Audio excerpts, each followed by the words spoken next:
cheesy. I didn't understand it at first. The intimacy, like into me see. I couldn't understand why people kept saying it slower. I just don't get it. But the idea is like into me see, like knowing, like having somebody get to know you, and then you knowing and allowing yourself to be known by somebody else.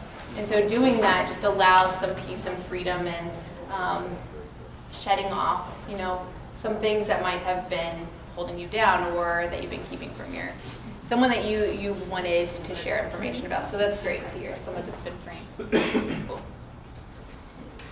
So the next category is creating intimacy when it's not there. So this was another big question. We got a lot of questions around this in both classes.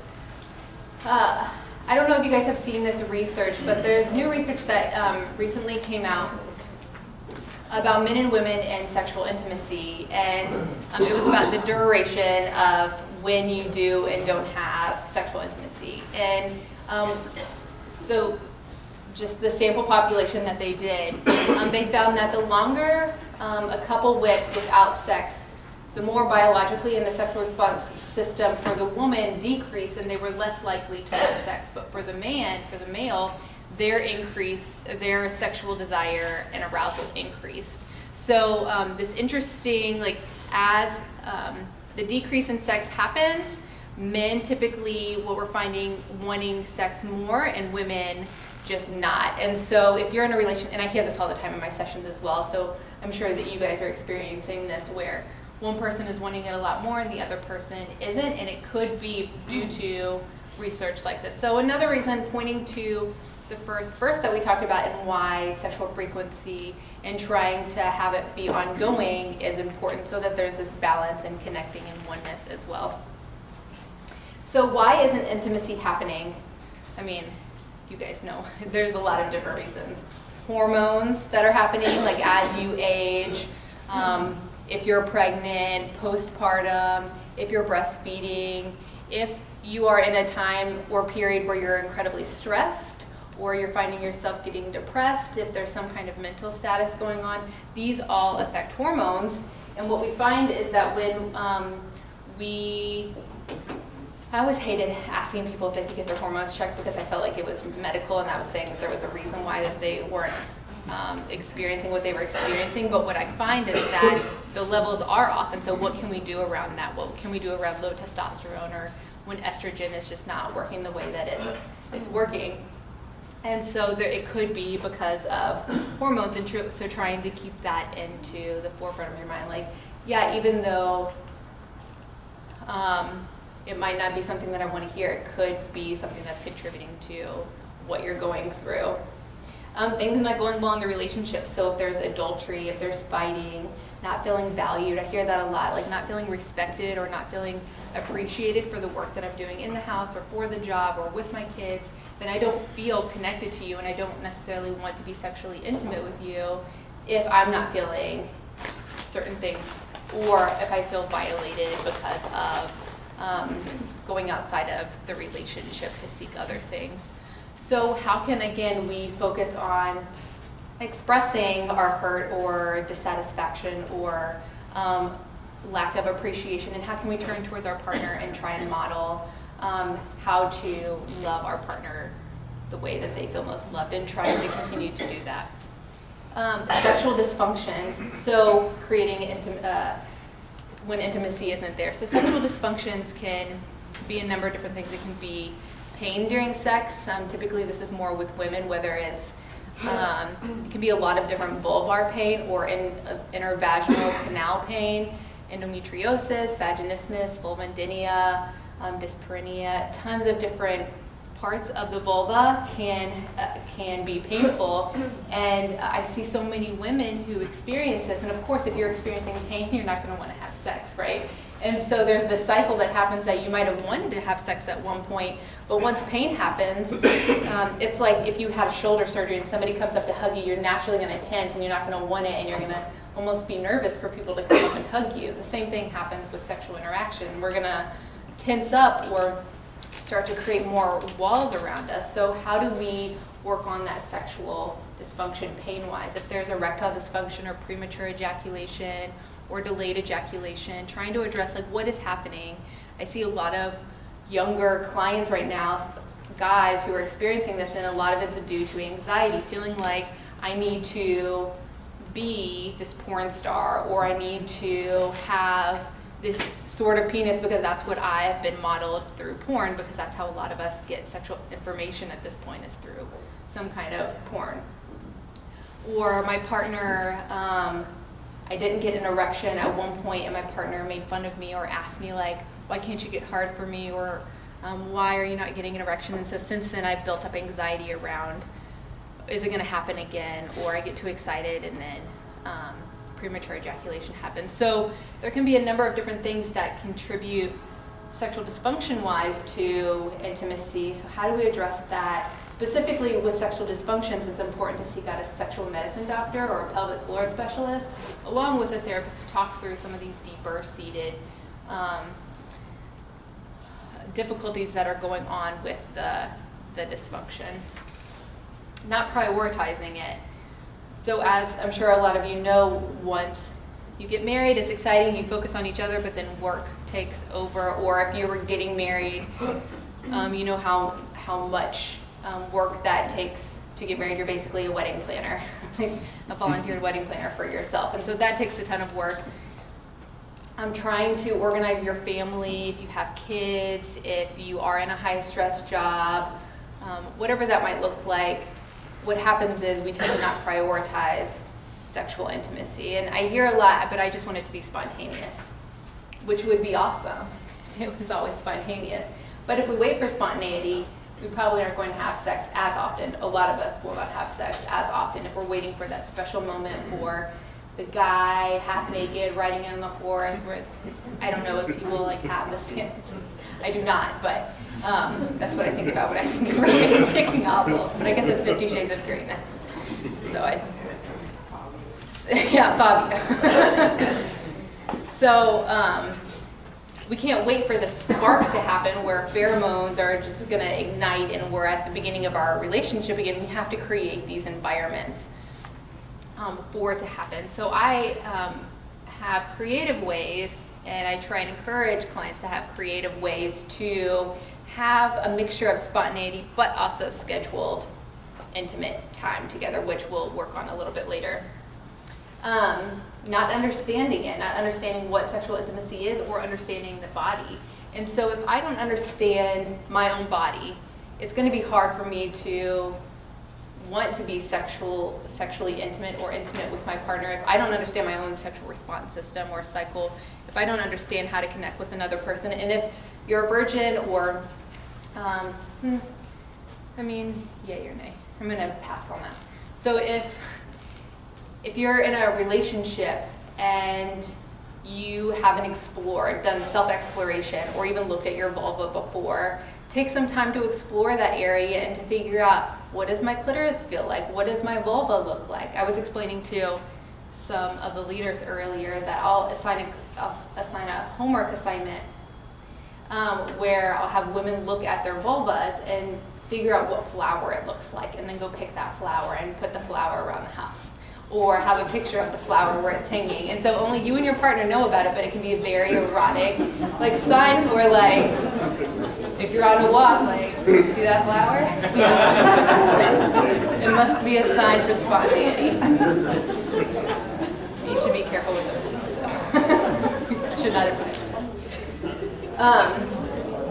But understanding your body is a big piece for intimacy. If I don't understand it and I'm not enjoying it, I don't understand my own body, I don't understand my partner's body, it's going to be hard to want to enjoy or to be sexually intimate with my partner too. So doing some sexual education, getting some diagrams, looking at the different parts of, oh, the perineum could feel good on a man when you're stimulating the penis, or the corona area, which is right under the head.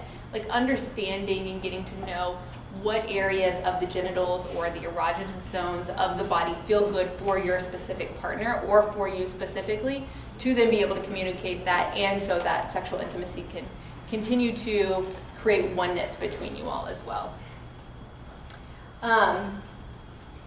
So one thing with spontaneity and scheduling is to think about where this falls on your value list, just in general. So if you made a value list, like where does it fall? And then making a list of what is actually on your schedule, like what takes up most of your time. And so if this is a high valued area on your list, but it falls at the very bottom, what are you going to do to reschedule and reprioritize your list of what is actually happening in your life so that it's a little bit closer to your actual list of where you're wanting your values to fall in your life. So sometimes that means canceling things in your life and rescheduling and deleting things so that your relationship, your intimacy becomes more in tune with where your values are. There is a prayer through the Song of Solomon based on 5:1 that says, Lord, your word says, I am to feast on our sexual love, to drink deeply of the physical joy.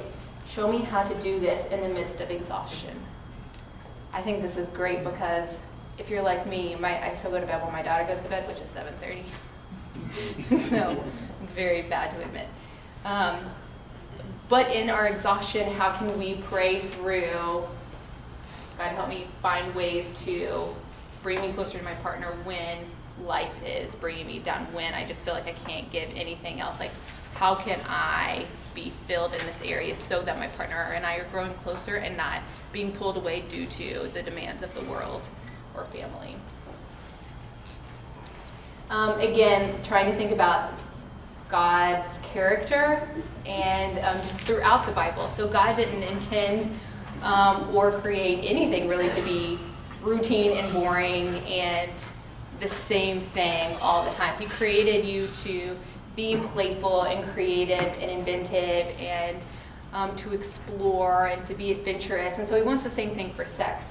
So if we think about I'm having routine sex, same position every night, it means nothing to me. I'm thinking about the list. I'm just trying to have my partner do whatever they need to do to get off to have an ejaculation or whatever. How can I switch that to be more in line with who God is and who he wants me to be? So how can I understand God's nature through this way instead of it being so much about performance? So I like the idea of intimacy and sexual intimacy being about connecting in oneness, even if it doesn't mean getting an erection. If you have an erection, great, acknowledge it and say, thank you, penis, for getting an erection. If I'm aroused and I start lubricating or my nipples get hard, thanking your body for that, but it doesn't have to be about performance. It doesn't have to be about the orgasm or erection or lubrication. It's about connecting and being one and getting to know each other and nurturing each other. So trying to switch the focus to that to create intimacy. Trying new things. So before I give you some ideas, does anybody want to offer up some ideas of new things, creative ways that they've tried to, we'll say, spice up sexual intimacy?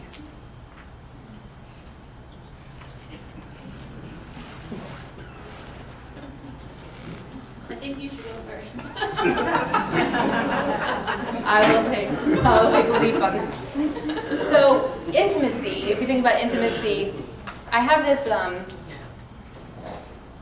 do you call it, questionnaire, survey, Likert scale thing that I'll hand clients, because intimacy, we think sometimes of it being just sexual intimacy, but intimacy is throughout our relationship. So work intimacy, play intimacy, family intimacy.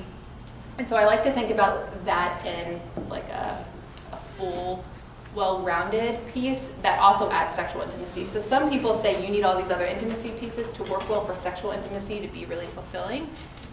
I think it's based on what you think. But one of those pieces is doing a hobby together, something that you haven't done together before. So something that's novel, like going to take a painting class together, or taking this could be controversial here, but doing a tantric class together where you're incorporating getting to know your body and your partner's body sexually in a spiritual way that's connecting. And so doing a tantric sex, yeah. I was just going to say, I'm 66 and she's 64. As we've gotten older, we've gotten into massage. Yeah. Taking a whole hour, it's awesome. Yes. Really, You know, when I think back to all of you, when you first started out, you thought you had to perform and stuff. Now Right. it's just, you know, it's more exciting than it's ever been, you know, but you take a long time. You know, when you're 64, you don't worry about getting pregnant. And when you're older, an older guy, you know, you don't worry about, you know, you can last longer because you're a little slower. But it works, but it's good. Way to use that as a positive. It's awesome. Working, it just builds into a crescendo, and it's awesome. And it even takes like 10 minutes to set up the room with, Mhm. you know, music and I oils. put sheets and down, coconut and use oil. coconut oil, Yes. we just really have a good time. Yes. And so as you're setting up the room, there's a sense of the excitement and then. Yeah. It's usually about an hour and a half. That's That's how long we perfect. take. That's how long we savor each other. And coconut oil is great because it's a natural lubricant, so Yeah. it doesn't mess up your pH balance or like give you like you're not at risk for infection. So it's a great transition if you end up doing intercourse then after that point. But that's great because what you're saying is like I'm slowing everything down, I'm slowing my body down, but it's getting exciting because I'm making the situation last really long, and that's where like the good orgasms happen because you're. People worry about all that performance. Just Yeah. that's all I can tell you. And we're going to talk about that too in the next one, but it's really getting to know your partner's body and even teasing the area. So, you know, not going around the breasts and genitals. So you're maybe like teasing around the areas, or maybe you touch a certain part that you know the person will like, but then not, or you know, stimulating a little bit, but then backing off once they get like too close or whatever. So like really playing and being playful and slowing that situation down. You let that Okay, go. we got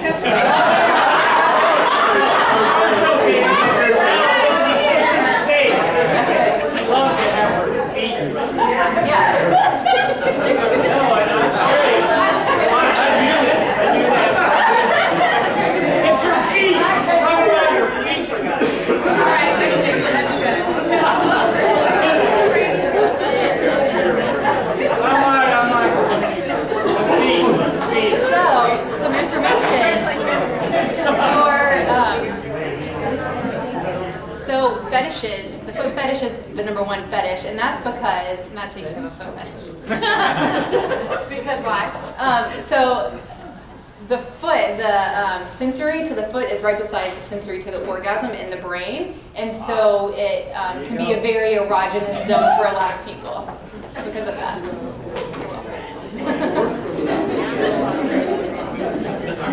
So with that, experimenting with different things in your relationship. So with maybe different toys, and this can be a hot topic. One person asked, like, what does God think about vibrators? I don't know what God thinks about vibrators. However, what I do know is that when we're focused on each other, that's a good thing, and God recognizes that and thinks it's a good thing too. If you're using, we'll call them marital aids, for your pleasure, when you're focused on each other with these marital aids, my opinion is that it's not a bad thing. And if there's consent happening, so it's not because of guilt, it's not because of coercion, it's a healthy thing that you're both wanting to experiment with and try, but the focus is on you all. If it becomes so much about, oh, the vibrator is hitting me in the wrong place and I'm trying to focus too much on it while we're having intercourse or whatever, then like get rid of the vibrator, because it's like destroying the purpose of sexual intimacy. So the idea is when you're bringing other things into the relationship, the focus still needs to be on you all. And that can be with positions too. If you're so concerned about positions or performance or whatever, that's when it gets away from what sex is designed and sexual intimacy is designed for. So that's my piece on vibrators. I think they can be helpful, especially around orgasm. Research shows that vibrators are one of the #1 pieces to help with orgasm, to then help you transition with your partner. So it can be, I think, really valuable in getting over a certain hump, but I think it can be really valuable in experimenting and playing with different techniques too. So We talked about sex education, erogenous zones, getting to know your body and your erogenous zones. If you don't know erogenous zones, I would encourage you to Google it. There are a lot of different ones, like some women like their nipples to be pinched, some men like their perineums to be massaged. We know when there's disabilities and your pelvic floor just isn't working and you can't have intercourse or there's too much pain, that God provides pleasure in the erogenous zones to allow you to have that intense pleasure like you would in the genital area. What's a perineum? So the perineum is, some people know it as the taint as well. What? Some people know it as the taint as well, like maybe a more Urban Dictionary word. But it's the area between your testicles and the anus. For women, it would be, that's the area that rips during birth. So it's if you heard of like perineum massages for birth. So it's the area between the vaginal entry and the anus. So that area right there can be really stimulating for, it tends to be a high area for men for erogenous zone areas. I see you looking at Maybe it was a therapist. So getting to know your erogenous zones and what can be stimulating for that foreplay piece to extend other sexual experiences. I usually don't recommend this, but I think it can be really erotic as well as reading Song of Solomon. Have you guys done that together? Anybody? Yeah. Okay. Have you? Great book. Glad I wrote it. Great book, yes. So I would recommend getting it with a translation of what's going on because it can be very erotic. So I'll read you a passage from it. My dear lover glows with health, red-blooded radiant. So this is the woman in the relationship talking to her girlfriends. He's 1 in a million. There's no one quite like him, my golden one, pure and untarnished, with raven black curls tumbling across his shoulders. His eyes are like doves, soft and bright, but deep set, brimming with meaning, like wells of water. His face is rugged, with his beard smelling like sage. His voice, his words, warm and reassuring. Fine muscles rippled beneath his skin, quiet and beautiful. His torso is the work of a sculptor, hard and smooth as ivory.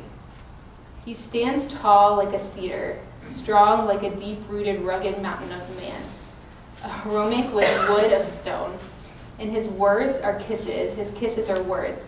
Everything about him delights me, thrills me through and through. That's my lover, that's my man, dear Jerusalem sisters. So some translations say that this is her trying to undress her partner visually to her girlfriends. So that's like this is the pre to them having sex in the book. So it's interesting. I laugh like reading it because I think it's hilarious and funny, but erotic and can be really fun. In Celebration of Sex, it teaches how to have fantasy with each other. And this is a way to how can I think about my partner in a way that's healthy and sexually intimate without lusting and taking it to an unhealthy place? How can I do something that is inviting and encouraging yet arousing at the same time that invites for foreplay throughout the day too? How can I think of my partner like that? So this is just one passage from the Song of Solomon that some people don't know that there's this book in there full of dirty stuff. I guess that's another word that describes sex in a shameful way, is dirty. So what I'm going to have you do is do another exercise. One of the exercises that I provide to my couple sometimes to help increase intimacy is for them, so it's to increase intimacy, practice initiation, and to mix up spontaneity and scheduled sex. So what happens is you create these jars and you throw in things that you really like about sex, sexual intimacy, things that you want to explore, things that you desire, positions you want to try, rooms you want to try, areas you want to try, different things you want to bring into the relationship, whatever that looks like. And so you throw these things in, and what happens is you decide how many times are we going to pull from these jars. And what you do then, so say, some people do it a lot of different ways. Say you are going to pull twice a week. One person's going to pull from one, the other person's gonna pull the other, and that's gonna be twice. Some people decide, this is my week, I'm gonna pull as many times as I feel aroused to do so. Which actually has been really cool to see, and frequency has gone up on both sides. But what my clients say is it's fun because I'm pulling something that I know they're going to enjoy doing, and I like setting up the situation. So you set up the environment for it. You invite the person based on how they like to be initiated, and you're doing something based on the way that they feel most sexually aroused or sexually intimate, and you're inviting them into that situation. And then what I have heard from my clients is it makes for a more exciting experience because it's spontaneous to the other person, it's scheduled for you, you're doing something that makes them feel most loved typically, and it's creating a newness and a fun and getting outside of like maybe what the norm is for you all. So it can be fun, and then after one of these sessions, you know, like the next day or something, or later that day, or you can debrief, like what was that like for you, what would you like different next time, and then go through that process that we talked about before. So what I would like you all to do for your exercise is think about and write down some things that you would throw into that jar if you guys were to make a jar that your partner would pull out to then do sexually, intimately. It doesn't have to necessarily be all sexual. It can be very intimate, experiences.